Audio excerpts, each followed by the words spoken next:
Welcome to our channel college T point. तो आज हमारे साथ जुड़ चुके हैं एक ऐसे शख्स जिन्होंने गलगोटिया 2013 में ज्वाइन किया था और 2017 के ये पास आउट हैं। काफी इंफॉर्मेटिव वीडियो होगा ये उन स्टूडेंट के लिए जो गलगोटिया कॉलेज में एडमिशन लेने का सोच रहे हैं, बिकॉज बहुत सारे फैक्ट्स को हम जानेंगे इस वीडियो में और एक ट्रू इंफॉर्मेशन आपको मिल सकेगा एक्स गलगोटियन से। तो स्वागत करना चाहेंगे यहाँ पे हम ऋषभ का। ऋषभ, अपने बारे में हमारे स्टूडेंट को कुछ बताइए आप। Thank you, Vishal. Thank you for having me here. I'm Rishabh Goyal, working in Sun Life for now. मेरा करियर स्टार्ट हुआ था with IBM. For 2 years I was in IBM. अभी मैं Sun Life में हूँ for about 1 year. So in like if I talk about total experience, so 3 year का experience हो गया मुझे अभी IT में. तो मैं अभी as a senior software developer work कर रहा हूँ. So if I talk about my college, so my college, as Vishal mentioned, मेरा कॉलेज गलगोटिया कॉलेज था। तो परी चौक पे है जो कॉलेज, तो यूनिवर्सिटी। यहाँ पे एक चीज मेंशन करना चाहूंगा स्टूडेंट आपको, ये Galgotia college of engineering and technology की बात हो रही है। यूनिवर्सिटी बिल्कुल डिफरेंट है, वो आपको उसके लिए अलग प्रोसीजर फॉलो होता है। तो ऋषभ, आप यहाँ पे बताइए कि 2013 में आई थिंक 3 मोड से एडमिशन हुआ करता था। एक जेई मेन जो जेई एआई ट्रिपल ई के नाम से पॉपुलर था उस टाइम पे, दूसरा मोड था यूपीटीयू के एग्जाम के थ्रू जो यूपीएसडब्ल्यू काउंसलिंग होता था उसके थ्रू आपको एडमिशन लेते थे, और एक था मैनेजमेंट कोटा के थ्रू। तो इन तीनों मोड ऑफ एडमिशन में आपने कौन सा प्रीफर किया था, आपने कौन सा एडमिशन प्रोसेस फॉलो किया था? मेरा मोड ऑफ एग्जामिनेशन था यूपीएसडब्ल्यू। तो उसमें मेरी रैंक अराउंड 5000 थी, जिसके बेसिस पे मैंने काउंसलिंग पे फिल किया था अपना। तो काउंसलिंग मेरा फर्स्ट काउंसलिंग में ही गलगोटिया कॉलेज में हो गया था। तो मेरी first choice was Galgotia CS only and I got it. Galgotia मेरी फर्स्ट चॉइस रही थी बिकॉज मेरे घर के पास है एंड मेरे को ओवरऑल जो रिव्यूज थे उसके काफ़ी अच्छे थे। मुझे प्लेसमेंट का भी आइडिया था क्योंकि मेरे कुछ सीनियर्स थे जो ऑलरेडी वहाँ से पास आउट थे, लाइक मेरे फ्रेंड्स थे एंड मेरे स्कूल से सीनियर्स थे। तो मतलब like I had an fair idea that मैं इसमें जा सकता हूँ। बेसिकली आपको एक एडवांटेज मिल गया था, यहाँ पे एक एज मिल गया था, आप लोकल थे वहाँ के, तो आपको एक पूरा आइडिया, ओवरऑल आइडिया मिल चुका था कि आपको कौन सा कॉलेज ज्वाइन करना चाहिए, कौन सा प्रेफरेबल रहेगा आपके लिए। ठीक है, तो यहाँ पे एक कंसर्न आता है कि जब आप कॉलेज में जाते हो तो कॉलेज से पहले आपको बहुत सारे रिव्यूज, बहुत सारे आपने भी रिसर्च किए हुए होते हैं, तो आपका एक एक्सपेक्टेशन हो जाता है अकॉर्डिंग टू दैट कॉलेज। तो जब आप कॉलेज में इंटर किए, आपने कॉलेज के इन्वायरमेंट को देखा, सब चीज को एक ओवरऑल अपने एक्सपेक्टेशन के अकॉर्डिंग मैच किया होगा, तो कैसा आपका कैसा एक्सपीरियंस था, पहला एक्सपीरियंस गलगोटिया में जाने के बाद का? गलगोटिया में मेरा फर्स्ट एक्सपीरियंस तो मैं अराउंड मुझे जहाँ तक याद है कि मैं एडमिशन कराने गया था अपना। तो उस टाइम पे लाइक मुझे इन्वायरमेंट काफ़ी अच्छा लगा था। वो मेरा फर्स्ट टाइम कॉलेज विजिट था। सो लाइक गलगोटिया खुद का कैंपस भी है and then we have a college hostel. So college hostel की मुझे ज़रूरत नहीं पड़ी बिकॉज मैं लोकल हूँ as mentioned earlier. But yeah overall like if I have to give rating college, तो उसमें मतलब सब डिवीजन भी था for each department that I like the most. So overall like college like structure, if you like, अब मुझे जो idea है तो मतलब जो कॉलेज का प्रॉपर स्ट्रक्चर होना चाहिए वो है कॉलेज गलगोटिया का। Okay okay. जब आपने फर्स्ट ईयर में आपने क्लासेस किए तो टीचिंग, जब टीचर आपके पास, आपने बहुत सारे टीचर से पढ़ाई किया होगा, तो फर्स्ट ईयर का कैसा एक्सपीरियंस रहा था फैकल्टीज के रिगार्डिंग? कैसे फैकल्टीज थे? मतलब एक एक्सपेक्टेशन होता है कि अच्छे कॉलेज में जा रहे हैं तो नॉलेज भी अच्छा मिलेगा, तो कैसे फैकल्टीज थे ओवरऑल फर्स्ट ईयर में? फर्स्ट ईयर का अगर जो भी है, फर्स्ट ईयर फैकल्टी मुझे अभी तक याद है, जितने भी फैकल्टीज ने मुझे पढ़ाया बाय नेम आई रिमेम्बर। तो फर्स्ट ईयर मतलब आपको बिल्कुल अलग ही लगेगा किसी भी कॉलेज में आप जाते हैं, क्योंकि फर्स्ट ईयर में आपको कॉमन सब्जेक्ट्स पढ़ाए जाते हैं जो हर ब्रांच को पढ़ाए जाएंगे। तो गलगोटिया में जो टीचर्स थे लाइक वो मुझे आज भी याद है कि उनका तरीका बिल्कुल अलग था पढ़ाने का। जैसे आप मैथ के टीचर थे तो वो बिल्कुल अलग तरीके से पढ़ाते थे, लाइक आप एक फ्लो में पढ़ाते थे हमेशा। मतलब उनकी क्लास में पिन ड्रॉप साइलेंस रहता था जो कभी मेरे स्कूल में भी नहीं रहा होगा। तो काइंड ऑफ एनवायरनमेंट जो था मतलब वो अनबिलीवेबल था। मतलब मेरे को कभी ऐसा यकीन नहीं था कि ऐसा होगा कॉलेज में। अच्छा, एक डिसिप्लिन कल्चर आपको मिला था फर्स्ट ईयर में, राइट। एक डिसिप्लिन कल्चर मिला था, और टीचर भी काफी सपोर्टिव थे, मतलब आपको इससे मतलब कहा जाता है वैसा कि कॉलेज में पढ़ाई नहीं होती है, तो ये बिल्कुल यहाँ पे मिथ साबित होता है, क्योंकि आप जैसा एक्सपीरियंस अपना शेयर कर रहे हो, तो काफी अच्छे और सपोर्टिव टीचर थे। और आप अगर सही से पढ़ाई करना चाहो तो डेफिनेटली वो आपको सपोर्ट करेंगे। ठीक है, तो ओवरऑल आप फर्स्ट ईयर के अकॉर्डिंग टू फैकल्टीज का क्या रेट करना चाहोगे, आउट ऑफ 5 कितनी रेटिंग देने चाहोगे आप फैकल्टीज को? I'll go with 4.5 because nothing is perfect. So okay. that's max I can give.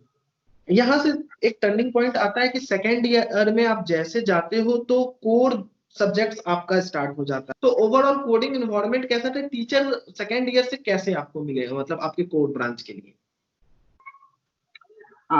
Second year teachers were also fabulous, but uh, coding environment मुझे ऐसा लगता था जिसमें कोडिंग कंपटीशन होता था, लोग पार्टिसिपेट करते थे, and if you get a good ranking in it तो आपको रिवॉर्ड्स मिलते थे। तो मतलब एक प्लेटफॉर्म मतलब एक गलगोटिया प्रोवाइड करता था। कोडिंग एनवायरनमेंट काफी अच्छा था कॉलेज का, मतलब करवाते थे वो, एक्स्ट्रा इवेंट भी उनके लिए करवाते थे।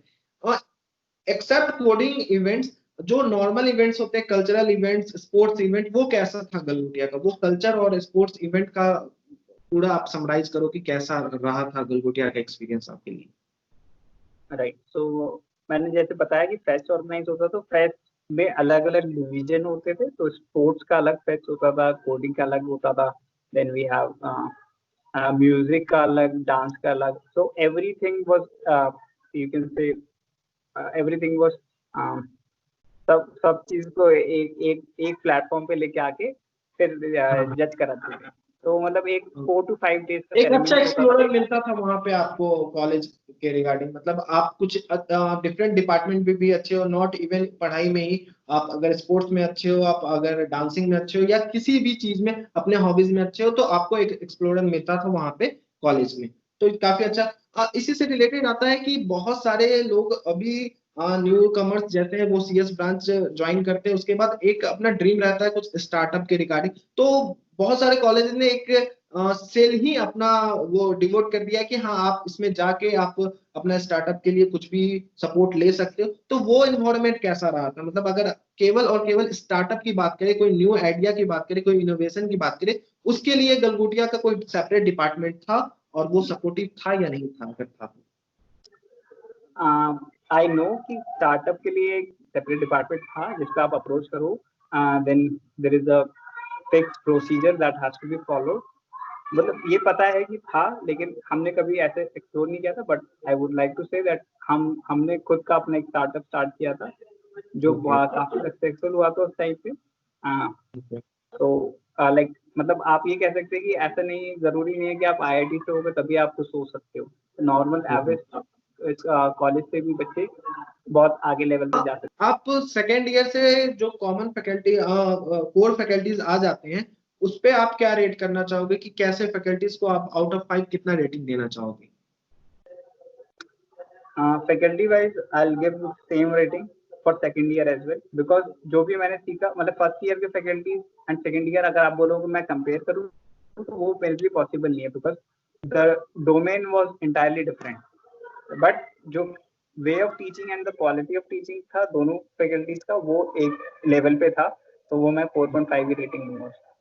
ओके। ओके। उसके बाद आते हैं हम प्लेसमेंट पे। जैसे कि पहले प्लेसमेंट होने से पहले बहुत सारी चीजें होती हैं जिसके लिए रेडी कराया जाता है स्टूडेंट को, तो वो इन्वायरमेंट थर्ड ईयर में, आई थिंक सेकेंड ईयर के लास्ट में या थर्ड ईयर के स्टार्टिंग में कॉलेजेस अपना एफर्ट लगाना शुरू कर देते हैं स्टूडेंट पे, उनको एक मॉक इंटरव्यू के थ्रू, मॉक टेस्ट के थ्रू रेडी करते हैं। तो वैसा कुछ था गलगोटिया में, वो अपने स्टूडेंट को प्लेसमेंट के लिए रेडी करने के लिए कुछ एक्स्ट्रा एफर्ट करते थे, या फिर सब चीज नॉर्मली ही चली? हाँ, तो इसमें मैं थोड़ा एक्सप्लोर करूंगा कि starting from second year onwards हमारे लिए अलग से क्लास होती थी एप्टीट्यूड की, and also some personal development activities होती थी क्लासरूम्स में। तो वो सेकेंड ईयर से हमारे लिए स्टार्ट हो गई थी। हम मतलब उस टाइम पे हमें लगता था कि फालतू है, बट एट अ टाइम जब हम आगे थर्ड ईयर में गए तो हमें पता चला, जब हम प्लेसमेंट में बैठे तो हमें तो गलगोटिया ने कंटिन्यूअसली हमें उसके लिए मतलब 4 बट वो एक मैंडेटरी थिंग था। फिर उसके बाद मतलब ये तो सेकेंड ईयर का था, लेकिन थर्ड ईयर में फिर जब आपका प्लेसमेंट सीजन चालू हो जाता है, like seven semester of third, तो उसमें आपको no sorry 8 not 7 6 semester of third year, sorry. तो 6 सेमेस्टर में आपको फुल टाइम उन्होंने प्लेसमेंट के लिए बिल्कुल फ्री छोड़ दिया था कि आप तैयारी कर लीजिए। आपको हॉलीडेज भी दी गई थी उस टाइम पे, और मतलब फुल टाइम क्लासेस थी एक्टिविटी कि आपको कोई भी मतलब डाउट होता है तो आप मतलब प्रॉपर रेडी कराना जिसको कहते हैं, वो रेडी करवाते थे कॉलेज। अच्छा, प्लेसमेंट जब स्टार्ट हुआ तो बहुत सारी कंपनीज आती हैं, बहुत सारी मास रिक्रूटर आती हैं, बहुत सारी ऐसी कंपनीज आती हैं जो बहुत सेलेक्टेड लोगों को लेके जाती हैं। तो ओवरऑल जो प्लेसमेंट रेशियो रहा था आपके बैच का, पर्सनली 2017 के बैच का, ओवरऑल वो कितना, आप परसेंटेज में अगर डिफाइन करना चाहो तो अप्रोक्सीमेटली कितना परसेंट रहा था placement? Percentage wise for CS branch it is 100% I think, because मुझे नहीं लगता कि कोई भी मेरे फ्रेंड या मेरे कोई भी रहा है प्लेसमेंट में, इररिस्पेक्टिव ऑफ द फैक्ट अगर उनकी परसेंटेज कुछ बिलो है, like there was cut off for every student like 50 or 65 for every company, तो उसको देखते हुए मुझे मतलब कुछ रह सकते हैं, बट अगर वो एलिजिबल है तो मेरे हिसाब से 100% प्लेसमेंट हो। और कुछ लोगों का लाइक मैं कहूँगा कि अपना स्टार्टअप का ड्रीम होता है, तो उन्होंने प्लेसमेंट नहीं लिया। मतलब ओवरऑल जितने बच्चे प्लेसमेंट में बैठना चाहते थे बैठे, उनका प्लेसमेंट हो गया, ठीक है। CS के अलावा, बिकॉज CS का तो एक कंसर्न रहता ही है, इसके अलावा अगर हम बात करें डिफरेंट ब्रांच की, तो क्या केवल CS के स्टूडेंट को ही बैठने दिया जाता था सॉफ्टवेयर की कंपनी में, या ओवरऑल सारे ब्रांच के बच्चे बैठ सकते थे उस कंपनी में? It's all open. तो ये थोड़ा CS ब्रांच के लिए भी टफ हो जाता है जब सब लोग एक ही फील्ड के लिए बैठ रहे हैं, क्योंकि IT कंपनी ज्यादा आपको अप्रोच करती हैं इन कॉलेजेस में। तो ओवरऑल मतलब सबको अलाउ था बैठना। मैं कहूँगा कि थोड़ा एज रहता है CS ब्रांच के लिए, बिकॉज उन्हें थोड़ा आइडिया होता है कि कैसे software making, software SLDC cycle में उन्हें पढ़ाई करी होती है, और उन्हें कोडिंग का भी थोड़ा आइडिया होता है, तो थोड़ी एज रहती है। बट अगर आप किसी और भी ब्रांच से हैं तो मैं कहूँगा कि like it's a effort of around 15 days, अगर आप वो कर सकते हैं तो placement is not a big deal to crack. तो ओवरऑल अगर हम बात करें प्लेसमेंट रेटिंग की, तो आउट ऑफ 5 आप गलगोटिया को कितना रेट करना चाहोगे? I'll go with 4। हाँ, अच्छा, चलिए, अच्छा रेटिंग है। अगर आज के डेट में देखें तो प्लेसमेंट वाइज तो काफी अच्छा रेटिंग है, 4 अगर आप रेट कर रहे हो तो। यहाँ पे एक चीज मैं जो पॉइंट मिस कर गया कि जो average package, on an average मतलब कितना पैकेज कंपनी दे देती है जिसके लिए आप मतलब प्रीफर कर सको गलगोटिया को, तो मतलब ऑन एन एवरेज क्या रहता है प्लेसमेंट का, कितना पैकेज प्रोवाइड कर देती है? right. So Galgotia starts with around 3.2 and it will vary around 3.2 to maybe 4.5. That is the average package. But अगर आप में कैलिबर है तो there are companies which visit in Galgotia college, तो उनका प्लेसमेंट पैकेज होते हैं 6, मे बी बिकॉज सैमसंग आती है वो 6.8 से स्टार्ट करती है। Then we have like if I remember in my batch Amazon also visited, लेकिन वो cool campus था, so it's little hard to crack them, but yeah overall मैं कहूँगा कि around 3.2 to 4.5। That is good, that is very good. आप अगर गलगोटिया एक college से कर रहे हो तो, क्योंकि ऑन एन एवरेज अगर अदर यूपीटीयू के कॉलेज, कुछ कॉलेजेस को छोड़ के अगर अदर कॉलेजेस की बात करें, 5-6 प्राइवेट कॉलेज को छोड़ के अगर अदर कॉलेज की बात बोले तो हार्डली 2 to 2.5 एवरेज पैकेज रहता है। तो ऋषभ, बहुत अच्छा लगा आपसे बात करके, बिकॉज कहीं ना कहीं जो सोच रहे हैं यूपीटीयू के थ्रू एडमिशन लेने का, तो एक काफी इंफॉर्मेटिव वीडियो रहा होगा उनके लिए। तो वेरी वेरी थैंक यू हमारे व्यूअर्स को एक राइट पाथ, राइट डायरेक्शन देने के लिए और एक सही रिव्यू देने के लिए, उसके लिए बहुत बहुत थैंक यू। और हमारे साथ जुड़ने के लिए आपको कभी भी हमें जरूरत पड़ी तो हम आपसे फिर से कांटेक्ट करेंगे और आपसे फिर से एक व्यू पॉइंट लेंगे। अगर स्टूडेंट का डिमांड आता है तो कमेंट बॉक्स में जाके स्टूडेंट, अगर आपको लगता है कुछ और चीजें बातें रह गई हैं जिन्हें हमें पूछना चाहिए और जो लगता है कि आपको आपके कंसर्न से इंपॉर्टेंट है, तो प्लीज आप कमेंट बॉक्स में जाके कमेंट कर देना। हम ऋषभ से फिर से जुड़ के ये सारे क्वेश्चंस पूछ लेंगे आपके कमेंट के अकॉर्डिंग। ठीक है, थैंक यू ऋषभ हमारे साथ जुड़ने के लिए। या वेलकम विशाल।